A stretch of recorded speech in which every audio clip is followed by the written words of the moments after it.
how did you come to do Heights? It's a terrific ensemble cast, and among other things, you get to act opposite Glenn Close, which has to be quite nice.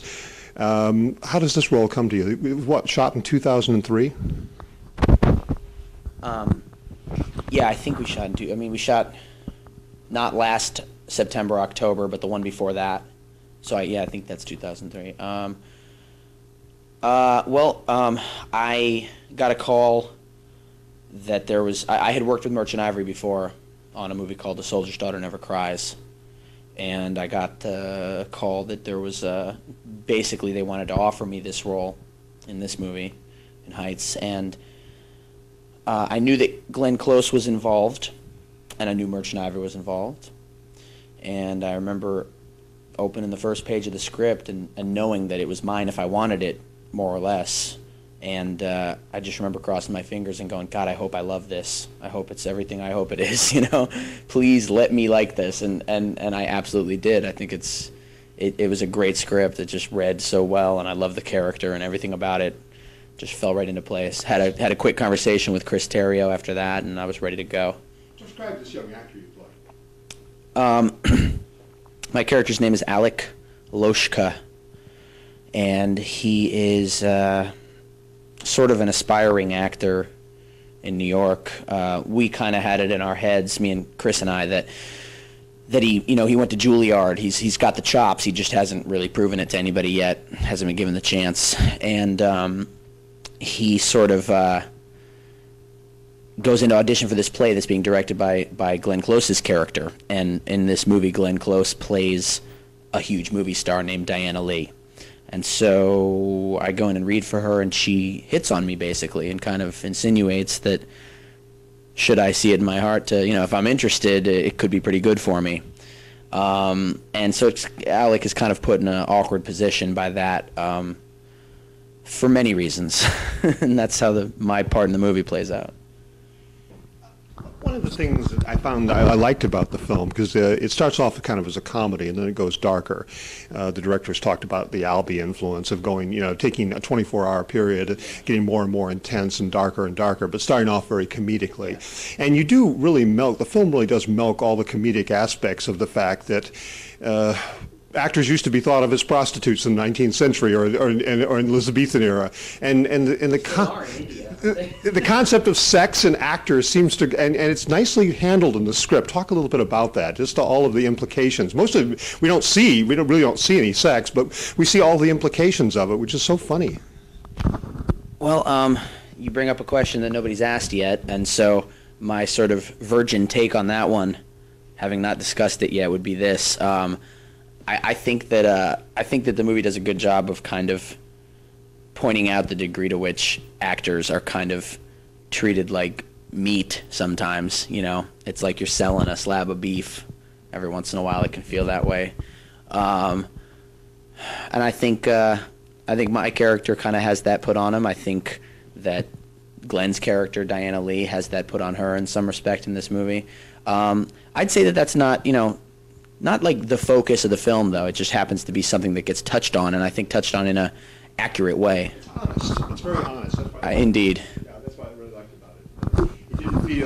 It didn't feel forced. It didn't feel rude or smarmy or anything. It felt like it was so funny because after a while, the implications of how many people are potentially hooked up with so many people gets very funny.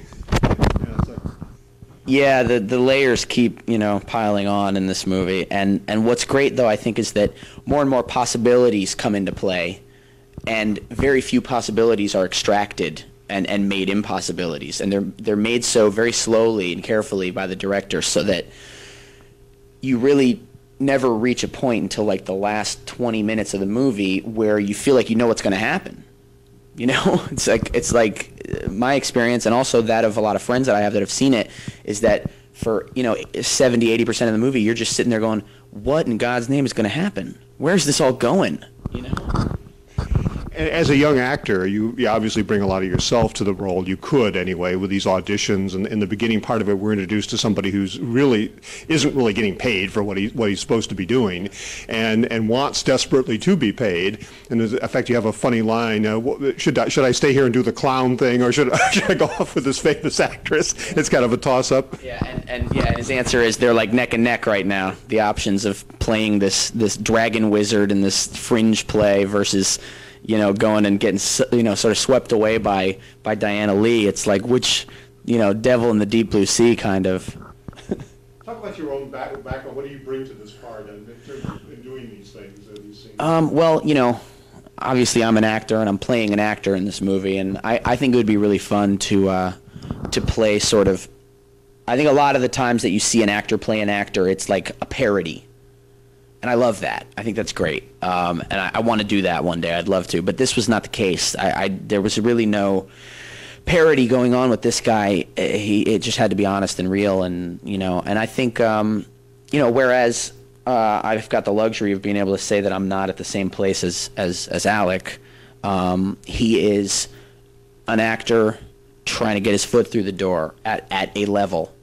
And I think that, I'm an actor trying to get my foot through the door, but at a different level. I've already gotten my foot through that door, and it's a series of doors, So I'm up here somewhere, and he's down here somewhere, but we're still fighting the good fight, And I think I certainly know what it is to lose parts, to not get jobs that I want, and to go in and fight hard and just bang out auditions and kind of walk the warpath in that sense. And I'd say that's precisely what he's going through, just not at the same level. And so I like to think I kind of brought some real life experience to that.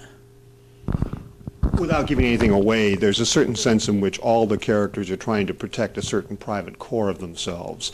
And your character in particular, without giving away the secret of the movie, there's a core of yourself that you have to protect that is genuine, that involves sex and life and everything.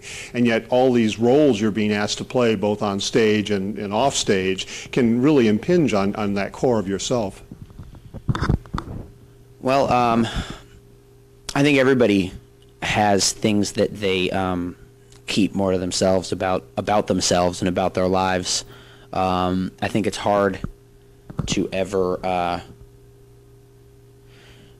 fully sort of let everything come out of you. And from my perspective specifically, I still feel like I'm learning about myself. And I want to stay open to the idea that I'm learning about myself. And so how could I ever kind of share everything I have when some of it's a mystery to me, And I think Alec is in kind of a similar situation. And, as actors, we're supposed to kind of take on the lives of other people and take on, the notion of kind of becoming somebody else. But I think that the danger you can run into is letting that infringe into your personal life too much. Maybe it works for some people. Maybe some people,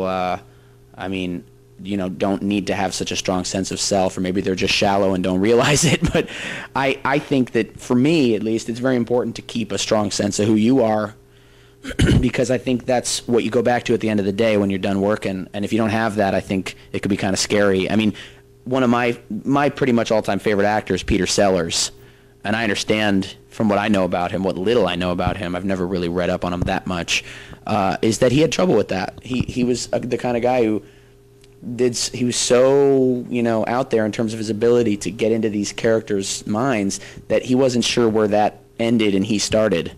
I think that's an important thing to keep in mind in this business. Ishmael Merchant dies very recently, and as I understand, he was a big force on the sets, even though he wasn't the director of a lot of films. He would be very present as a producer, sometimes as a gopher, sometimes as a friend, a confidant. He would do things that needed to be done. Any stories, any memories of Ishmael Merchant? Well, he was just a big presence, period. To me, he was a bit of a larger-than-life personality. I worked with him when I was 19 on Soldier's Daughter, and the pairing of him and James Ivory is one of the sort of favorite professional experiences I've had working with them. It was just great. And how'd you meet him? how did I meet him? I auditioned for the movie for Soldier's Daughter, I actually read for a different role in the movie, and then they came back and said, would you like to do this one? And then sometime after that, I met Ismail. I can't remember our first meeting, really, but I just remember, he was the kind of guy who fought really hard for what he wanted, and I think he had a little bit of a reputation of being kind of a hard ass, or, ruling with an iron fist, and there was the occasional tantrum or the occasional, don't take no for an answer kind of attitude that would maybe rub the occasional person the wrong way, or at least gain him a reputation of being the kind of guy you go, oh, watch out, Ismail's around, or that kind of thing. But to me, I never really felt that as much as I felt that wherever that came from inside of him was obviously a place of such sort of profound respect for his art, his actors, and what he believed in, and so, it came from love to me, and I felt that from him immensely, and he was just the kind of guy that it was very easy for me to look up to, and the story that I like to tell that kind of gets a little bit of it across of what it's like to work with Merchant Ivory sometimes is that we went to the Venice Film Festival with Soldier's Daughter, and we all stayed in the same place, which was not a hotel. It was more of like a weird sort of palace thing that you could rent out. And so, there's no maid service. We're making our own beds, and we're, cleaning up after ourselves and living in this almost commune situation for 10 days. I think we had a laundry service, but that was it. And we're making our own food or going out to eat or whatever. And there was one day while I was in Venice, in Venice. How many times am I going to be there in my life? And I spent, must have been 6 hours, maybe more, stuffing envelopes for a party we were going to have, and then chopping potatoes for the meal, the huge meal that Ismail was going to cook for that party. And it's like it's almost mom and pop. To whatever degree we could kind of run our own show, we did. And I think that's indicative of what Merchant Ivory's about, and specifically what Ismail was about. And for me and my taste and my for my money, I didn't mind doing it at all, really. I mean, it felt to me like if this is the way we get the job done, then this is the way we get the job done. And I don't know. I just think that's kind of a nice story about Ismail and what he was about. Like Globe Theater, you might imagine William Shakespeare's Globe Theater might have been everything. Yeah, where everybody's really you're a team. There's a lot less ego involved. But he will be greatly missed. Last year I had the privilege of talking to Macaulay Culkin, who also got started at a very early age. I understand that at 8 months you were doing a Q-tip commercial. It has to be interesting to be a performer before you have such a consciousness, a memory, or anything. Talk a little about how that comes to be. Well, it's hard to talk about, because obviously I don't remember that, but what I think it does is it takes some of the pressure off. I think there's a big difference between the confidence level maybe of somebody who kind of, moves to Hollywood at, 18 and has stars in his eyes and just wants to, make it big and all of that, and versus somebody who's just kind of always been an actor. It's always been there. It's always been the thing I do. There were sort of conscious points in my life as I grew up and developed as a person where I kind of realized that I'm really lucky and that this is something that I really want to keep doing.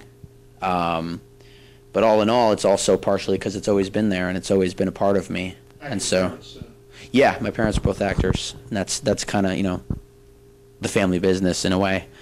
So yeah, I just think it kind of maybe takes a little of the pressure off when you kind of feel like you always have been an actor and you always will be an actor, rather than I want to become an actor. It's a hard business to get into, and I think I'm lucky that I somewhere along the line I got in. You're come to my attention through King of the Hill, Steven Soderbergh's insanely beautiful portrait of adolescence during the Depression and a young boy who's literally left alone in a strange kind of hotel. Talk about how you get that role, and I'll have some other things. Well, I auditioned for that role for Deborah Keela, casting director extraordinaire, and then I went back in for a callback, which was on my 13th birthday, and Steven was at the callback, and he told me later that I was the very first person who came in and read for him for that role, the very first person in the callback process, in the very first city, in the very, his very first person, and he said that he knew right away that I was the guy, but that he felt that he couldn't kind of say that to the studio and the people who were funding and everything because it would seem kind of ludicrous. So he said he had to go through the whole process and watch all these people and go to like 2 other cities and, read all these kids. But he said he really knew the whole time that it was, the leadoff hitter was the guy. So I always thought that was kind of interesting, that he kind of felt he had to go through the process anyway, just to please the people who were, in charge. But yeah, I mean, Steven, I remember he was very quiet at the audition and just let me do my thing. I don't even remember him giving me any direction. I remember it being, thank you very much, that was great, and then that was it. And then, a couple weeks later or whatever, I got the call.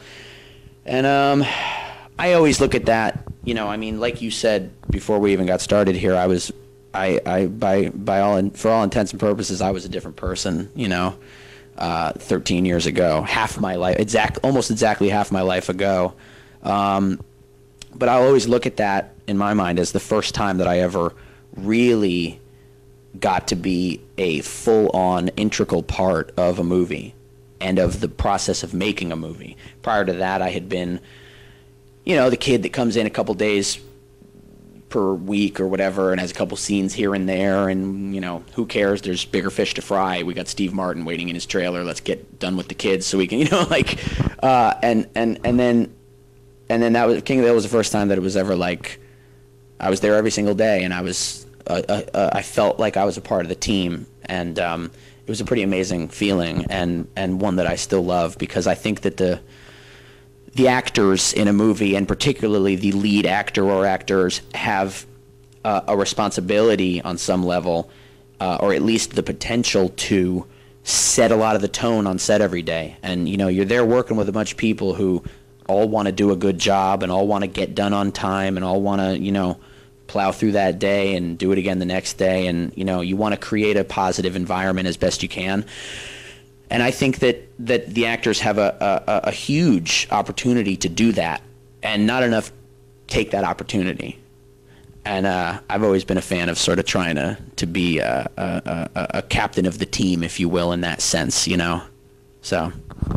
Just one more question on King of the Hill. That film has such a claustrophobic feel because the kid's literally on his own. It's a nightmarish kind of experience. He doesn't have enough food. His parents have gone. There's 2 characters, one played by Spalding Gray and one played by Adrian Brody. It must be impressive working with them. Talk a little bit about what it was like to shoot that and recreate the sense of a kid who wasn't starving to death, but he was in pretty desperate straits, and the people were after him for the rent and all. I mean, it's the worst thing a kid could possibly imagine being in and survive.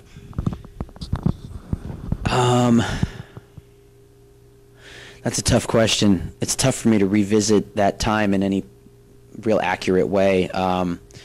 I don't know. I mean, you just kind of go through it the way you do anything else. You know what your responsibilities are, and you know what you want to try to get across. And I had been acting for 13 years at that point. That's longer than a lot of the guys I'm losing work to lately, So I just tried to apply what I knew and apply what I had been taught about what I was doing, and, just try to think about what it would be like to be that scared and that kind of, the question that always, that an actor has to ask himself, or at least this actor has to ask himself, is what if it happened to me? It's that simple. What if this was happening to me? How would I react? And then that was kind of my main way of looking at acting back then. 13 years later, add another 13 years to the equation, and somewhere down the line I started thinking, how would I react? Okay, now how would he react? You know what I mean? Because you have to be able to put an individual spin on what you do. You know, I mean, you know, the bad guy in the movie is obviously not going to react the same way as the good guy when the heroine gets killed. You know what I mean? So you have to start thinking of it that way eventually. But back then, it was just about, for me, it was just about trying to get in touch with what my sort of feelings would tell me and how I would feel in that situation when I'm, you know, just barely beating the guy back to the door and then he's banging, and, you know, how would you feel? You'd be scared to death. You're 13 years old, you know, this guy could tear you apart.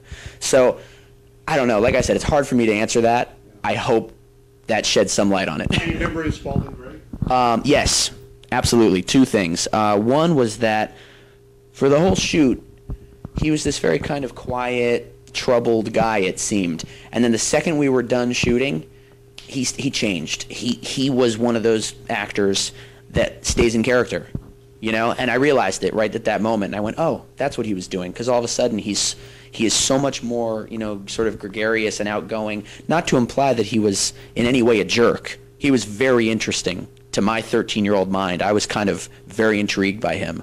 But the change in him once he was no longer responsible for portraying that character was marked. And then the other thing is that he, as you know in the movie, he slits his wrists.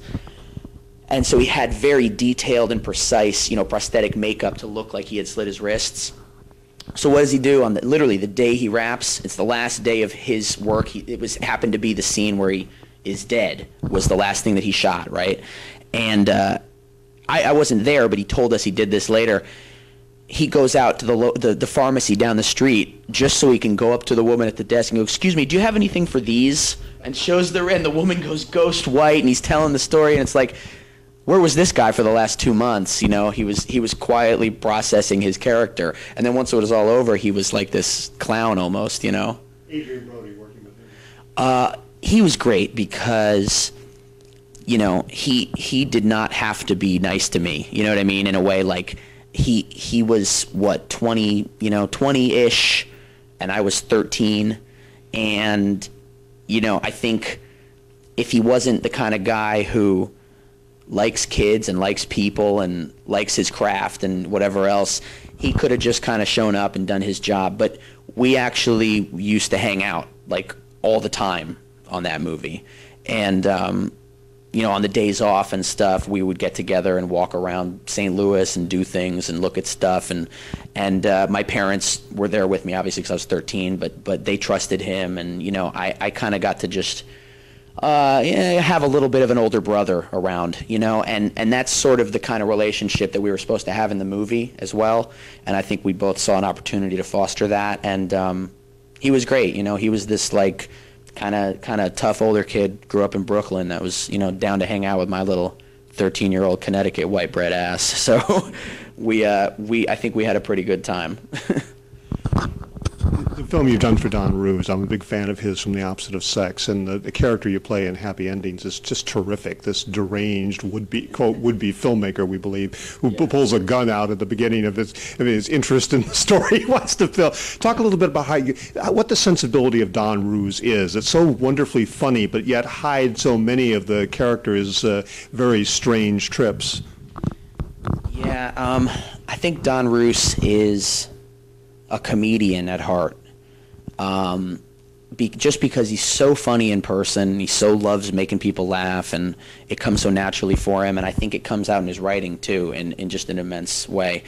You know, no matter to what degree he wants to sort of teach you a lesson or delve into these characters, which he does so well, it's always in a funny way. He always wants to do it with humor, and that's how he is in person too. Anything he's doing, he wants to do it with humor. Gosh, I don't know. His characters, you know, I've seen his other work, obviously, and his characters are so well constructed, and he gives you so much to work with. And when I read the script for Happy Endings, man, I just, you know, on the cover letter that you get, it said, you know, please look at this for interest in the role of Nikki. And I'm like, okay, Nikki, here we go. Read. And I get to Nikki, and it was just love at first sight. This kid was such a doofus and such a, you know, he had so many problems and so many layers, and yet somewhere in there he really means well. Don actually pointed out to me something that never occurred to me when I was working. I mean, right at the beginning of the shoot, he pointed out to me that Nicky's the only character in the whole story that never tells a lie. And I thought that was really interesting because he is one of the bigger fuck-ups of the story, but he still manages, it's really him. You're really getting him. If he's a fuck-up, then that's it. You're getting all of it, He's not trying to hide the fact that he's a fuck-up. It doesn't occur to him that he is, I hope I'm not abusing the word fuck here. But I just fell in love with this character immediately, and I said, okay. It was one of those situations where I said, I have a very clear idea of how I want to play this, and hopefully it meshes with Don's idea, because I know just what I want to do. I know exactly what I want to do. Well, I saw him as kind of a poser. So whereas he may never tell a lie, but he doesn't know himself well enough to know what he really wants out of life. So I saw him as a guy who maybe moved to L.A. a couple years ago, got a crummy apartment somewhere, and he was going to be an actor. And then that never really worked out for him, never even made the first couple steps. So then maybe he thought he could be a rock star. So then he realized, you got to learn how to play an instrument. He doesn't have that kind of time or knowledge or dedication, so no. So the next one was, maybe filmmaker, maybe I can do that, And it's like, he's the kind of guy that just sort of puts on the fireman's helmet and says, hey, I'm a fireman now, And then if that doesn't work, he says, oh, well, then I'll put on the chef's hat instead. It just until something finally clicks. And that's the sort of base from which I worked with this kid. And, combine that with just the fact that it's written well and the character, his sort of monologues and such just made sense to me, and I felt I saw the energy behind it that he had, which was this real enthusiasm and passion for what he's doing, but with very little of it actually based in any root in reality, of what might actually be possible and what, that those things don't really concern him. So I don't know. That's it. At one point in the film, the character shaves his little goatee off, which I thought was very interesting. Talk a little bit about that. Well, it goes right in line with what the character's, what I was just saying about him, that he's kind of a poser, not sort of strong enough in himself to he does it essentially to be more like Bobby Cannavale's character, because Nicky likes Mamie. Mamie's Lisa Kudrow's character, and Mamie likes Bobby, and so Bobby's pretty clean shaven, and we just thought, I think Don somewhere in his mind wanted to get rid of the scruff, but really liked the idea of starting out with it too, and so that was how we kind of worked that in, combine the two, that Don wanted it to go, and also we were able to justify it immensely by calling it an attempt to be more likable in Mamie's eyes. Working with Lisa Kudrow. Wonderful. She is highly intelligent. She was like a biochem major at like Emerson or something. Like, she's completely not kind of the persona that you get off of the TV from what we all know her from. And she was great. One more film I wanted to talk about, Speedway Junkie, because this is an era where young actors are doing films where sexual orientation is challenged from every possible direction. Asexuals, bisexuals, transsexuals, homosexuals, every possible. And it's a great era, I think. It must be very exciting. Talk about Speedway Junkie in that context, and then maybe tie it in with Heights and the things that actors are being asked routinely to do now. Well, Speedway Junkie, I was maybe 19 when I did that, and I saw it as a really cool opportunity to try to help to break down some of the barriers that people set up in their minds about gay and straight and whatever else. My character in that movie is straight, and he's got a friend that he starts to think of as a very close friend throughout the course of the movie, and the friend is gay and kind of develops a crush on him. And so it's about that kind of awkward, like, companionship between two guys, but then with that other element sprinkled in, and it's kind of never going to happen, but yet they still kind of love each other and want to stay friends, you know? And I don't know, I think it's just good to draw attention to these kinds of things and deal with these kind of things artistically, especially right now. I mean, it wasn't even as important then as it is now. I mean, you know, with all the ridiculous legislation and whatnot, and just these narrow-minded ways of looking at things, and it's like trying to smash a, you know, square peg into a round hole. It's just retarded. And I think, you know, the more you can kind of, if you're an artist, the more you can deal with these kinds of issues, I think the better. You know, another one that interests me is race relations. I think film is a great tool to explore that, and I think it's something that causes some tension in American society today, and something worth drawing attention to and exploring. And similarly, you know, I've got gay friends, I've got straight friends. I happen to be straight. I just think that all these sort of labels and boundaries and stuff, they're always going to be there, because you have to be able to identify people, but it doesn't have to, like, dictate the way that you treat them or the way that you think about them or really anything longer than just that's what they're into and that's what I'm into and let's all get along. You know, I mean, it's old-fashioned, but it's the truth, and I think we need it more now than ever in a way. And final question, without giving anything away about Heights, there's a great scene where three characters have to fight it out at the end, and you're one of those characters. And the whole notion where one's heart goes, what one can accept in the foibles of another person, one can accept, you know, what you can tolerate and everything. I think it's beautifully done. There are three characters there who all have to have their hearts broken at some point, and then something dramatic happens. Well, yeah. I'm not sure what you want me to say about that, but how did you act those particular scenes? Was it all shot in sequence? Oh no. The movie was not shot in sequence, but it was closer to in sequence than a lot of movies I've been a part of.